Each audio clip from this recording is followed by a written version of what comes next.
I, for one, and Rayleigh was just visiting here and we were laughing.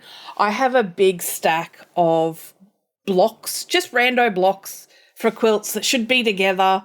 It's always the putting the blocks together where I stumble. And we sat here on one day and she finished 2 quilt tops while I was faffing around doing other stuff. And she was just joining blocks. And I was just like, oh, that's what that looks like.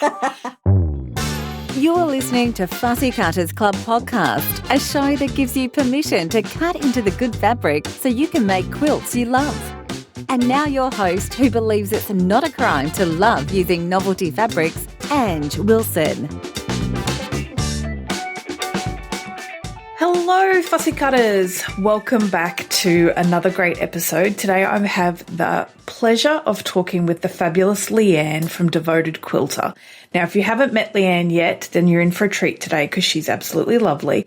Leanne runs our WIP's Begone program, which is just such a genius idea because I don't know about you, but if you're like me, you've got a pile of projects that you've started that are in progress. So works in progress is WIP, and finding that motivation to actually get them done and off to the quilter or quilted and bound. Why is it the binding's always the thing that you struggle with and leave to the last minute? And then when you do it, you're like, why did I put that off for so long? Like cleaning, spring cleaning. Anyway, so today I talked to Leanne. She's got a really lovely perspective on quilting. She really cares about fostering a community and is committed to encouraging people to do their best and to finish things and really enjoy the process of finishing. So I really hope you enjoy and you're inspired to join Leanne on her work in progress Begone. In my head, and I know this sounds really funny, but I imagine that like Harry Potter doing a spell and does the WIPs, Begone.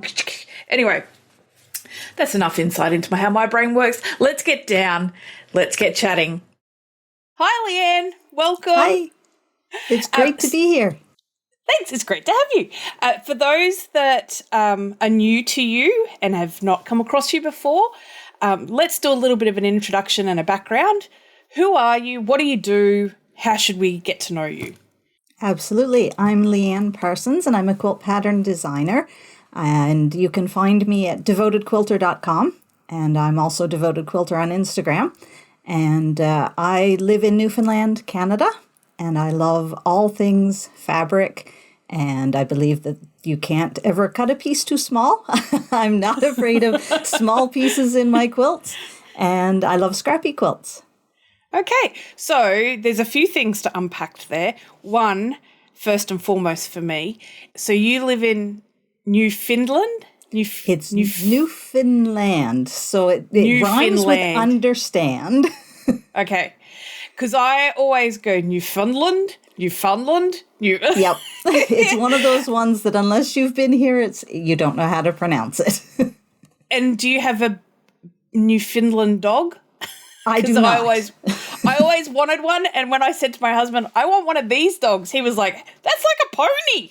It is pretty much, and they shed a lot. Yeah. So we went in the total opposite direction, a little dog that doesn't shed at all. So the other thing is Devoted Quilter. It's such a lovely name. How did you come up with it? So when I started the blog, I was sharing on every Monday, I would share a devotion. So it was Bible-based and connecting the Bible to real life, sometimes to quilting, but a lot of times not. And I did that from 2013 when I started my blog until just earlier this year when I decided it was time to take a break. So the Devoted Quilter name was kind of a play on I'm devoted to quilting, but also the devotions that I was writing as well. Wow, that's great. So I like it because it has double meaning and I love a good play on words.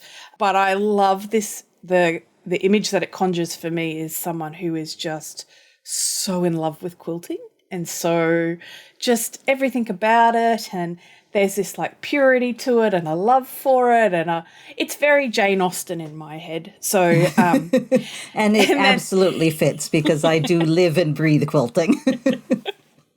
There's worse things, apparently. Exactly. So you're a quilt pattern designer. How did you get into that? So for a long time, I quilted for close to 20 years before I started designing. And I always had it in my head that designers had some special skills or some special education. I didn't know what it was, but I didn't have it. I knew that much. And then when Craftsy started to, be a thing, I came across Amy Gibson. She had a block of the month with Craftsy. And through that, I started following her blog, and I'm reading her blog, and I'm like, she's just a normal person. She's just a mom, and she's designing quilts. And so that kind of started the whole journey. And then gradually I started finding other bloggers. Christy of Quiet Play was one of the early ones that I followed as well. And again, it was just this, yeah, exactly. But it was this realization that quilt pattern designers, you didn't need a fancy degree and you didn't need anything special. And so I started to play. And actually, Christy was the one to accept my first publication design. I submitted it to Make Modern, and she was the one who sent me the email saying, yes, we would love this. Yeah, and so she was very cool. She was my first as well.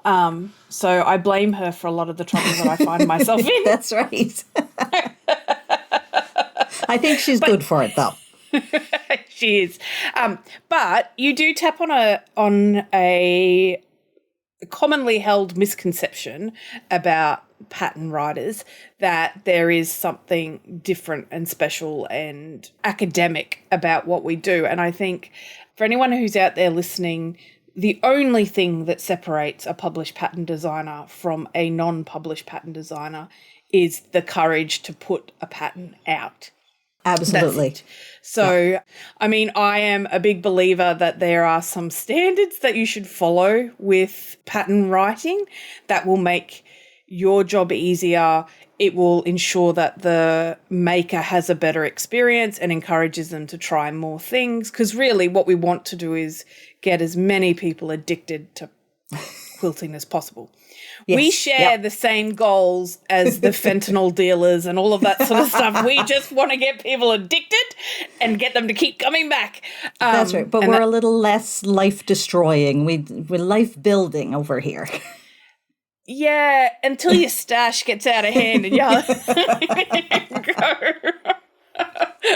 babe, we've got too much fabric. We can never have too much fabric. Not a thing. Yes, nope. No. So that's a really good lesson for anybody out there that's thinking about it, is to get out there and try. Everybody has a roller coaster of experiences with pattern designing, because you'll get, it's inevitable that someone comes out of the woodwork and says you stole my pattern. It's inevitable that you look at someone else's and go, I think they stole my pattern. It's inevitable that you will get customers that struggle with the pattern, and it's inevitable that you will get people that are just devoted to your patterns, to steal someone else's word. So it is worth trying. It is worth having a bet on yourself and trusting in your own work. So once you've done that, you've submitted your first pattern, you've got the glory that comes with being a published pattern designer, she says in jest. So what makes you keep going? What's the spark for you in that process? It's just fun. I really love chasing that next design, or seeing somebody make something from one of my designs and choose radically different colors or fabrics that if I saw them in the fabric store, I'd go, oh, I would never buy that. But they choose those fabrics and they make something with one of my patterns, and then I'm like, wow, that's really cool. That's so different from what I would do, but it's so much fun to see. And so I love that. Yeah, and it is it's addictive to see what other people do Absolutely. With your pattern. And now when, for example, if I do a 100-block sampler, people always go to me, oh, I want to see more layout options with the blocks. And rather selfishly, I go, I want to put the 100 blocks out there and see what other people do with the layout first. Yes. Yep, absolutely. And a lot of my favourite layouts have come from other people's ideas on how the things should go together, which is always really amazing. And so from this one pattern, now you've got more patterns. Do you know how many patterns you've got out there? I have 42 right now. And do you have a specific genre that you like for patterns? I kind of like to mix things up. So I have applique patterns, and I have foundation paper piecing patterns, and I have traditional piecing patterns, and there's modern, and there's scrappy, and there's some that only need 3 fabrics. So I even have one that's colored with crayons. So yeah, just a little bit of everything. So as with most crafters, you like to jump around a lot. The conventional wisdom in our industry is to pick a niche and pick one thing that you want to be known for and go for that. You're the exception to that rule then. You like to do a little bit of everything. Do you find that is liberating or constricting, or what are the pluses and minuses of being an everything kind of pattern designer? One of the pluses is definitely that I can just play. Whatever comes to mind, whatever technique it might happen to be, I can just play with it. I do have a membership that is for stash-friendly and scrappy patterns. So for those, I try to go for designs that use a lot of different fabrics. So when I'm designing for those patterns specifically, I don't go for the ones that only use 2 or 3 fabrics, but I will take those patterns and release them outside the membership. So I can just kind of play wherever I want. Yeah, and so you mentioned the membership. Can you tell me a little bit more about the membership? What do I get? What's the benefits of being in your membership? So the membership is called Stash Artists because we are all artists using our stash. We are all artists. Absolutely. That's a big thing. And so as a member of Stash Artists, you get 6 patterns a year, so they release every other month. And those patterns focus on stash-friendly or scrappy patterns. And I usually say I don't count the background when I say that they are using the fabric you already own. You might need to buy a background if you want to use just one fabric. Some of those patterns have a lot of negative space. I find that really lets the scrappiness shine without becoming overwhelming. And we also do monthly Zoom sewing sessions. So for a couple of hours every month, we get together and we chat while we sew. And we just have fun with that. We're also doing a block of the month every year. And we have tutorials inside the membership for techniques like foundation paper piecing and paper piecing with freezer paper, because I hate ripping out the paper. It's funny, a girlfriend and I were just having a discussion about freezer paper versus foundation paper piecing, the traditional method, on the weekend. And either way, for me, they're both too much work. I love the precision of paper piecing, and I always absolutely hated ripping out the papers. And so I used to avoid it like the plague. And then I learned about this freezer paper method, and I was totally converted. I absolutely love doing it this way. But that's the thing that I love. And again, a girlfriend and I were talking about this on Saturday with patchwork, because I am a patchworker, because I send all my quilts to my buddy, my quilty BFF, Rayleigh of Sunflower Quilting, to quilt them, because I ain't got time for that. And and I'm all about the patchwork. I'm all about the geometry, the shapes, the precision, the points, the mystery of never knowing if things will line up when I fold them back. So I'm all about that. But within that, I'm lazy. So that's why foundation paper piecing doesn't work for me. I spend so much time on fabric placement that I need to be quick in the sewing and the piecing together. And so I don't like, this is the special thinking for me. I don't like touching things too many times. So foundation paper piecing to me is like 2 extra steps that I don't need to do. But on the other hand, I am addicted to making Christie's patterns and Sam Hunter's patterns. And like, so I just, it's a thing where you can pick and choose your own adventure. And so it's encouraging when, as a pattern designer, you also have that love of choosing your own adventure, finding the technique that works for you, encouraging others to experiment and find the techniques that work for them. So, because again, it all comes back to, you want people to have fun and fall in love with the quilting and become their own little devoted quilter. So is there, in that in that membership, obviously they're getting 6 quilt patterns a year, which if they're like me, finishing a quilt becomes a bit of an issue. So is there anything else that you do to help people finish, which is a common problem for all of us? So I run an annual challenge that I call Whips Be Gone. So whips would be works in progress. Yeah. And this came about in 2021. We were driving across Newfoundland. We had just dropped our son off for university, and we were driving back home. And so that's a 6-hour drive. And I had my, at the time I was working on my 2020 temperature quilt, which was hand-pieced or hand-done circles. So they're hand appliqued, which I was doing as we were driving. And I'm working on it, and I tended to kind of work on it for a few days, and then I'd put it aside. And it was September of 2021. The quilt is for 2020. So I was like, I really want to eventually get this thing finished. And so as we're driving and I'm stitching, and I was thinking, okay, how can I make myself do this? Right? Like, what can I do to give myself that extra bit of motivation? And I thought, well, I wonder how many days are left in the year.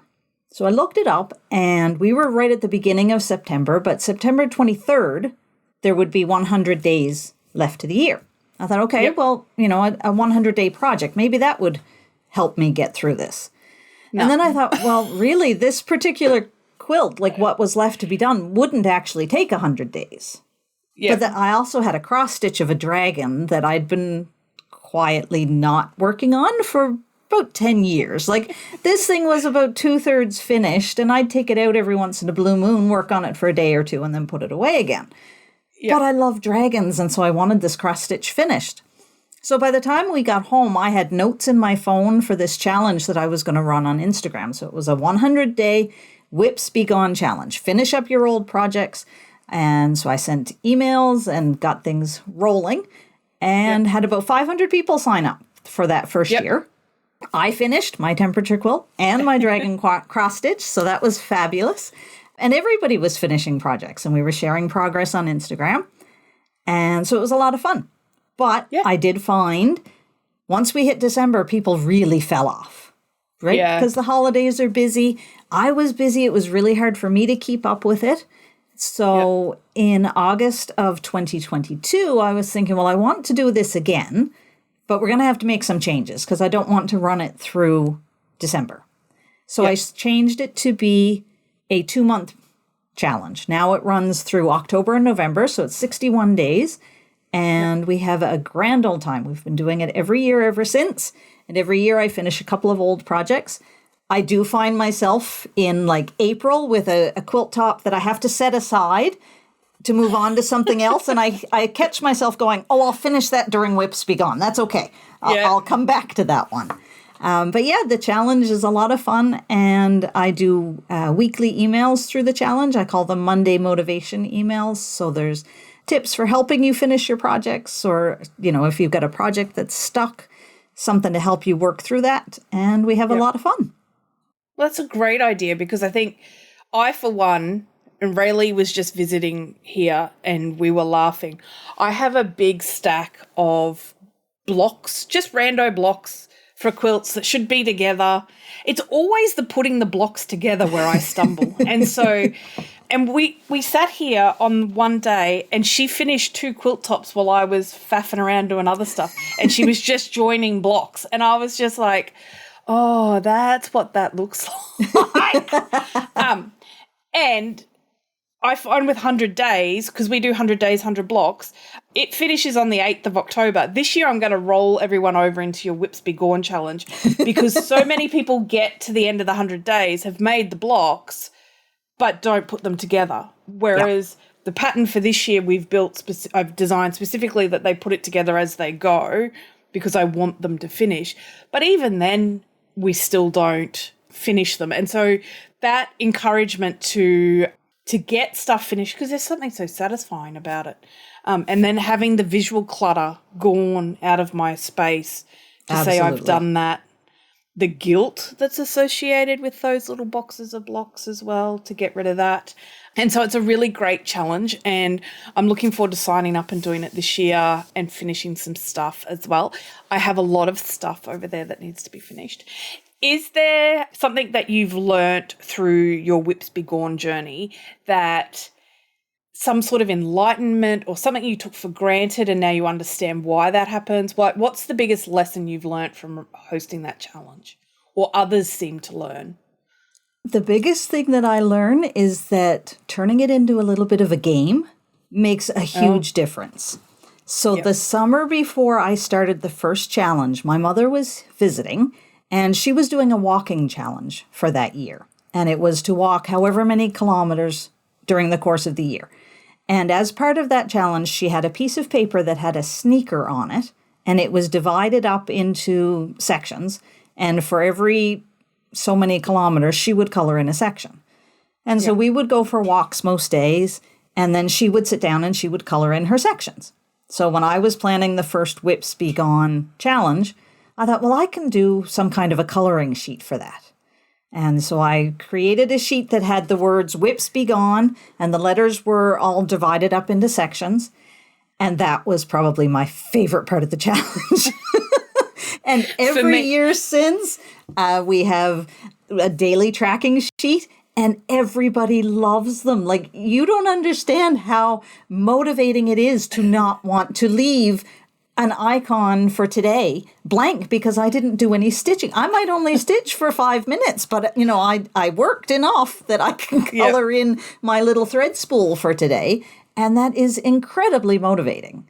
So, finding something that's going to work for you, absolutely. And gamify. Yeah, makes a huge difference. We do the same for 100 Days. We've got a tracker that we give people. One, so they can figure out where they're up to with their blocks. Two, because the little tick, colouring that little box, and like as I look at mine and I go, oh, I'm nearly finished. Oh, I'm halfway. Oh, I've done a third. Yep. I find breaking it down into, and I'm not a numbers person, but the satisfaction of going, I've completed a fifth of my quilt top. Yep. Or I've completed a third. And I've been doing it to teach myself fractions because the kid's doing it in high school at the moment. And I'm shocking. But I'm like, okay, so 2/4 is a half. I've done half a quilt. Yep. So for most of the daily trackers, I have it in rows of icons. And so there will be 6 rows and then 1 at the bottom because it's 61 days. And so I'm like, we finished 1 row. That's 1/6 of our challenge. Woohoo! I know. It's the little things in quilters' life. Absolutely. Yep. But it's the thing that I find so interesting about it is that while we can pick any technique we want, there is so much commonality in the journey that quilters have. You know, we all struggle at the same places. We all lose motivation at the same places. The binding seems to be the one thing that holds us all back. It's like a quilter's kryptonite. Is there a part of the process where you find you lose steam? And if so, how do you get your steam back? I get stuck a lot of times when I finish the quilt top and I have to baste it because I do all of my own quilting and I do it all on my domestic machine. So I have to baste them. I can't just load it on a long arm and go to town. So I get stuck for 2 reasons. First of which is I don't like basting. It's not fun, so that's tough. I also pin baste. I don't really like spray, so I always pin baste. And I don't have a space big enough in my house that's easy to use for bigger quilts. So what I usually end up doing is I will contact the pastor at my church and I'll be like, hey, can I use the foyer? Because they've got ceramic tile in the foyer of the church. And so I'll go in, when nobody's in there, and I'll baste my larger quilts on the floor in the church. But that only works, when it's not occupied and not being used. But you're fortunate to have a space that you can go to do it. Absolutely. I'd never even thought about using the church hall. And now I'm like, what else could I do in the church hall? I can just see our minister coming in and me being fabric everywhere going, don't mind me, I'm just here working. Just take over, it's okay. Yeah, Proverbs 31, a woman makes bedclothes This That's is right. me making bedclothes. Yes. Yep. So is there a technique for getting past your procrastination around pin basting? Do you gamify pin basting? Do you set aside one day a month? Do you do it with a friend? How do you get past that hurdle? Deadlines. Oh, yeah. I had not realized how important deadlines were until a few years ago. And I was kind of playing around. I designed my quilts in EQ8. And I was playing around and I designed one and I'm sitting there looking at it on the screen. I was like, I really like this. I want to make it for our bed. But I was like, if I say I'm going to make this for our bed, it's going to get pushed to the bottom of the list because I'm going to want to make a baby quilt for so-and-so or a Christmas present for this person. So I thought about it for a little while and then I thought, well, I bet if I send this to Christy for Make Modern, if she says yes, if she likes the design as much as I do, it'll have a deadline. And so I did that. And Christy said yes. And lo and behold, the quilt got made. That's funny because I too use Christy as a motivator for finishing stuff. But yes, it's my favourite saying, one of my favourite sayings is, I love deadlines. I love the sound they make as they whoosh past. Because I am not motivated by a deadline, as any of my teachers will tell you, did not get anything in on time. But you do make a valid point. You have to find the thing that motivates you to get it done. Yes. So whether it's a deadline, whether it's, gift giving is a deadline of sorts, whether it's colouring something in, ticking the box off, whether you do it because you want the sense of satisfaction of having it done, or I'm yet to meet someone who's like the satisfaction outweighs the procrastination, or you want to get it out of the way, whatever. If there's a project that you just have fallen so out of love with during the process that you don't think you will be able to bring yourself to finish it, do you ever find yourself giving away half-completed projects or rehoming? I like to think of them as rehoming them to someone who will give them more love. Do you do that or do you just persevere and get through everything? I tend to just let them sit longer. They're still stacked in the pile. Time is a great motivator. Yes, I absolutely see the validity in passing it on to somebody else, but I have not yet done that. I have been the recipient of it, though. Oh, really? My grandmother, she used to be very active in the 50-plus club where she lived, and they would have a free table, so people could bring whatever craft projects or whatever that they didn't want anymore. And one day, somebody brought in pieced Dresden plate circles. So they weren't appliqued to the background yet, but they were just the circles. And it was a whole bag of them. And so my grandmother took them and then gave them to me because she didn't quilt. She did a lot of other things, but she didn't quilt. Yep. So she gave them to me. And I'm looking at these and, the fabrics were definitely not my style. So they kind of sat for a little while. And then one day I had the brilliant plan that I would take a couple of them and I would put them on the sides of a tote bag and give that to her for Christmas. So that's what I did. So she gave me this bag of Dresden plates, and I promptly gave 2 of them back to her. But she used that bag for years, and when she passed away, the bag came back to me, and now I use it all the time with these 2 Dresden plates on it that she gave me. So it's kind of fun. That's a great idea. I have been the passer-oner of stuff. And I often wonder what's happened to it. I gave someone a big stack of hexagon flowers that I had pieced together when I very first started my journey, and I often wonder whether that person has finished them or used them or done anything, or whether they're just gathering a second layer of dust at someone else's house. But it's an interesting... it's one of those things that I love about patchwork and quilting is that it can be a collaborative approach to things, and that I feel like it always finds the people that it's supposed to get to. Like there's that thing of passing stuff on. Do you have, so we've talked about finishing stuff.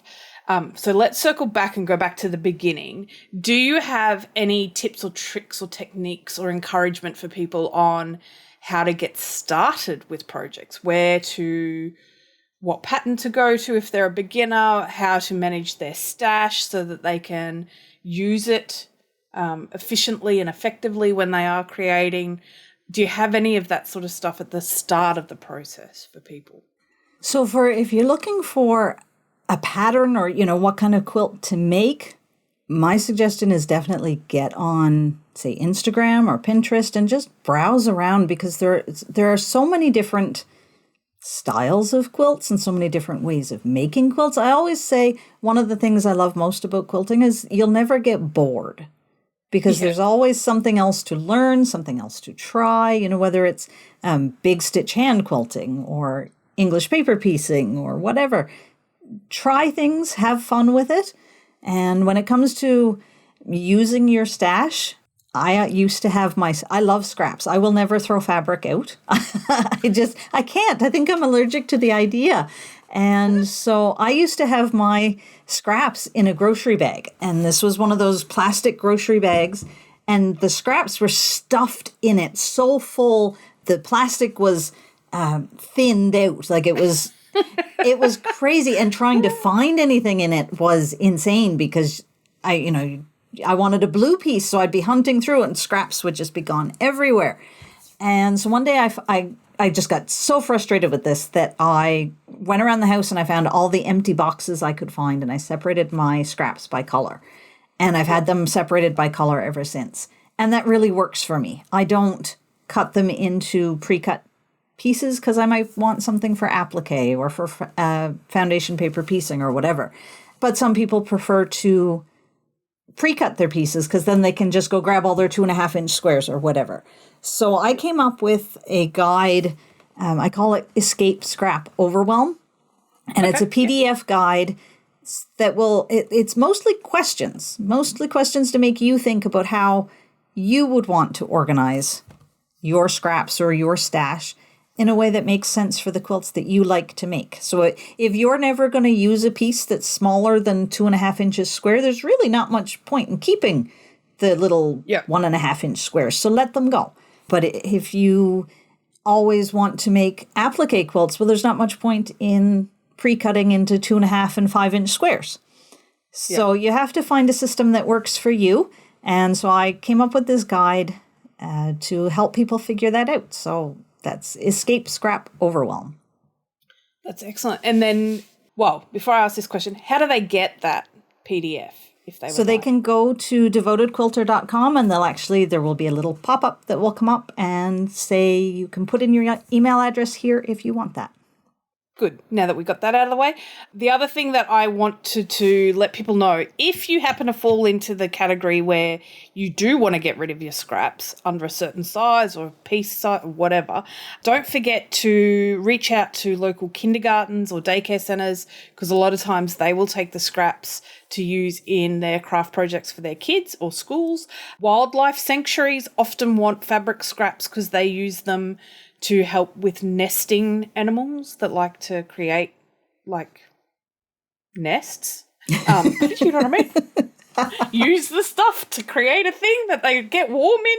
So there are ways of getting around the guilt associated with throwing out fabric. Yes. And I read somewhere, and I don't know how accurate it is, and no one here on the gardening team will let me get away with it, but I had read somewhere that you can compost them, but I'm thinking that there's a lot of chemicals in them and dye, and I don't know how long that they'd take to break down. But I'm pretty confident if you Google ways to ethically get rid of fabric, there's heaps of things that can come up. So don't let guilt stop you from cleaning up your stash and making it usable, because a good stash is like a good pantry. If you can go to it and pull for what you need straight away without losing time and momentum to searching for stuff and decision fatigue and all of that sort of thing, you will get more done, which is probably a little bit of insight about how I work. But yes, so you've got a lot on. On top of that, you do a series called My First Quilt. Yes. Right, which you just asked me to be part of. And it was such a good exercise because I haven't looked at my first quilt for a very long time. And then you had that, literally did this thing where I'm like, I've got my first quilt back from the recipient that I gave it to. And I was like, can I go take nicer photos of my first quilt? Yes, because a lot of us were just starting out with quilting and we weren't very good at the picture taking either. No, and I wasn't even thinking that picture taking would be a thing. Yes. And so I chuckle deeply at the photos that I have used for my first quilt. But it was a really great exercise because one of the questions you ask is, I think it's something along the lines of, would you change the colours or fabric that you used in your first quilt?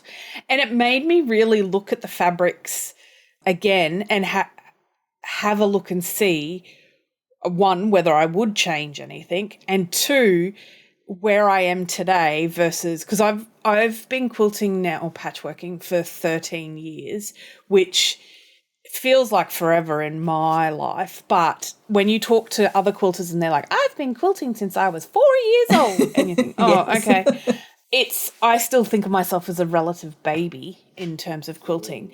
But it was a really interesting exercise to see like what has changed, what's still the same. I also had a bit of a chuckle at the fact that some of the fabric designers that I picked without any knowledge of anything to do with quilting are still some of the fabric designers that I work with now. But it's a really interesting retrospective that anybody can do. So if you're listening now, go back and have a think about the first quilt that you made and ask yourself what you would do differently, what you've learned differently, whether that's a technique you still like, whether you still like the pattern. Because that was the other thing. I was like, that's a really simple pattern that I made. I'd still make that pattern today. Like it's a great one for showing off fabric, basically. Yes. And so in doing this and hosting this questionnaire or this insight into other people, is there any commonality that you've seen? Do most of us say, yeah, no, I like what I picked? Or does most people go, yeah, no, I would change it? Like, in terms of the colors, it's probably the ones who started, say, in the 90s are maybe more likely to say, I would change colors, because there were a lot of, the dusty colors back then. And so we're less likely to choose those now. Beyond that, it's probably, a lot of us will choose our favorite colors, but we may not necessarily choose the same prints now. So, somebody who had used really large prints might prefer smaller prints now that they have understand kind of scale. tuned into their own style a little bit more.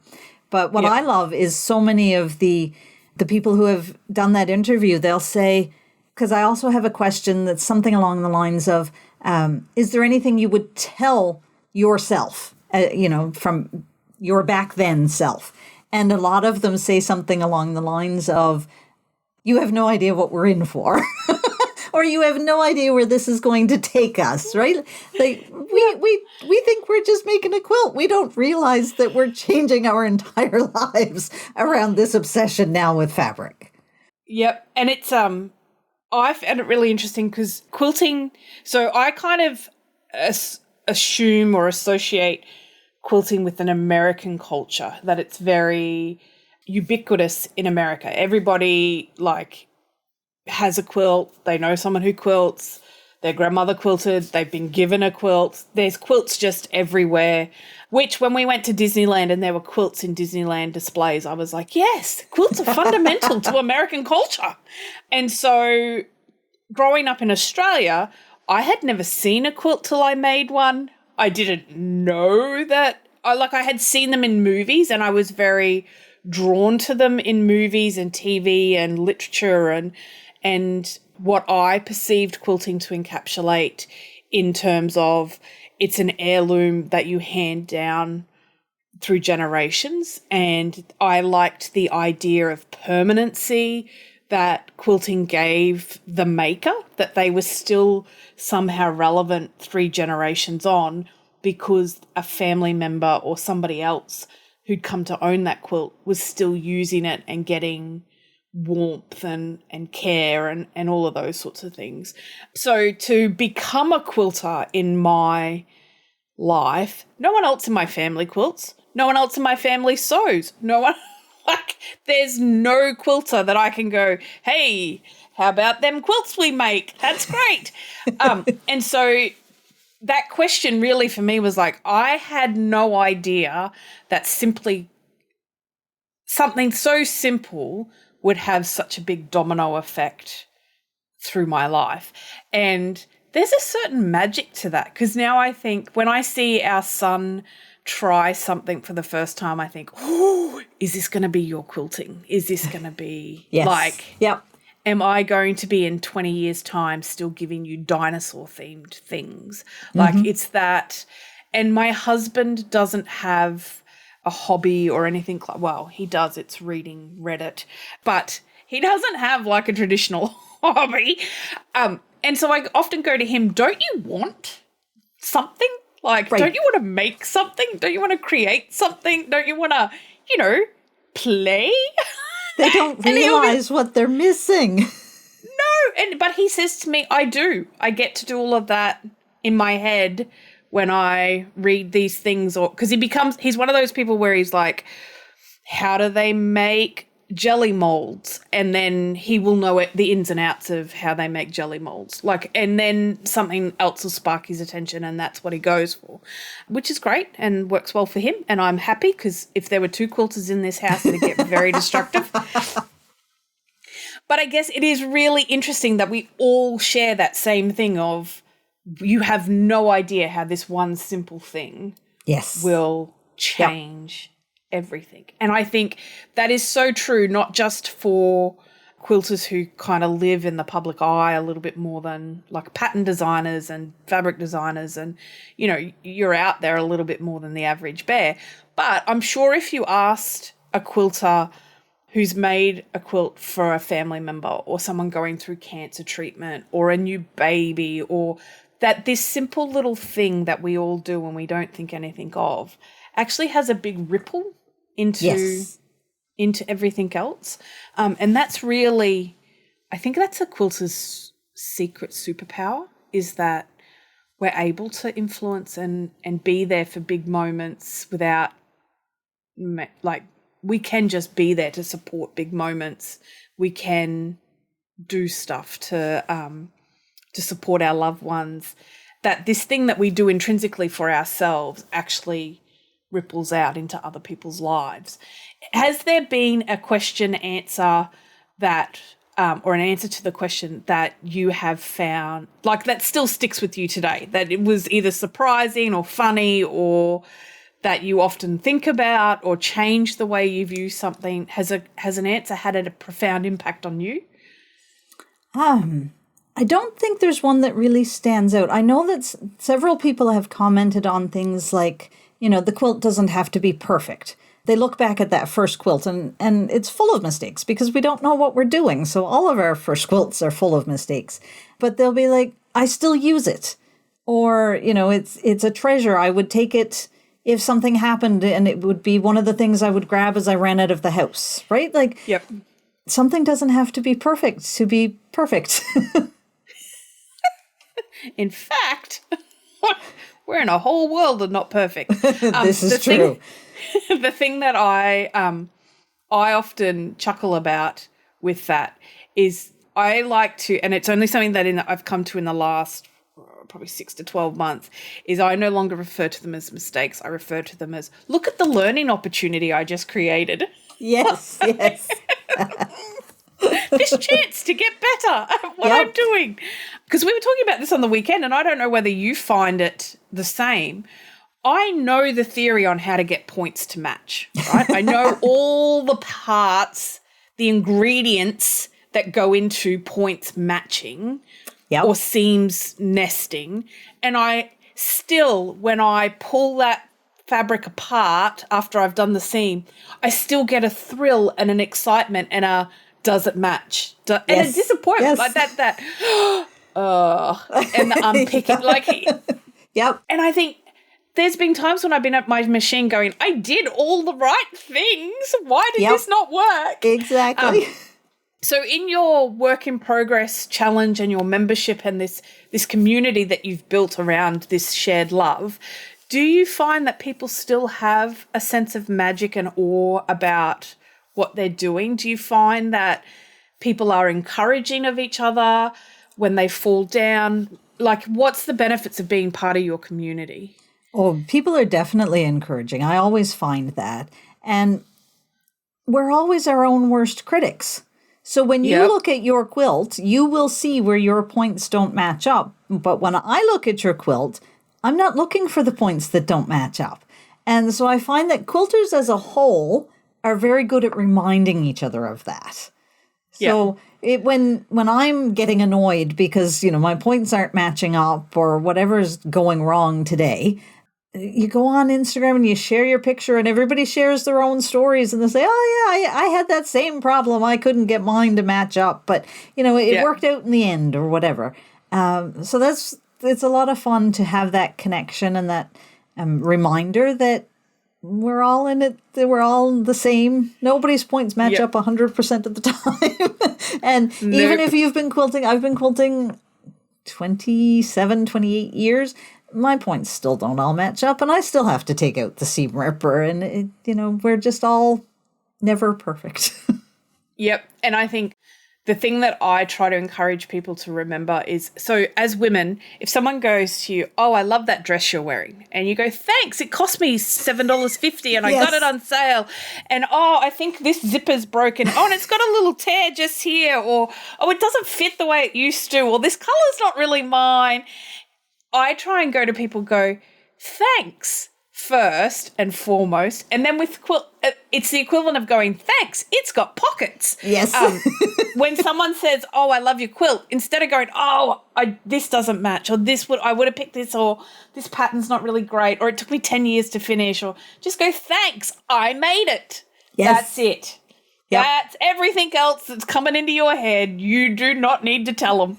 And so I like to see quilters just take that beat and enjoy that someone else is also enjoying what they've made and deriving some sort of pleasure from seeing it. And it's one of the things, I think, if you walk around a quilt show and instead of looking at the quilts, you just spend 5 minutes watching the other people seeing the quilts for the first time, and get that secondhand enjoyment of, and it's, when people talk to me about, oh, my work's not good enough to enter a quilt show, and I think there's two components for a good quilt show. There's the best of show quilt, which in theory should inspire those who are already quilters to spend more time doing what they love, right?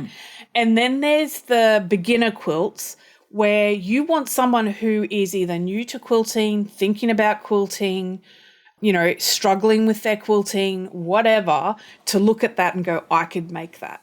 Or I like what they've done there. Yes. Because it's those quilts, not the best of show quilt, not the quilt that's made with all one cohesive palette from one designer palette or whatever. It's the scrappy quilts. It's the quilts where, the stitching is uneven or the points don't match or the colours aren't just quite there or whatever.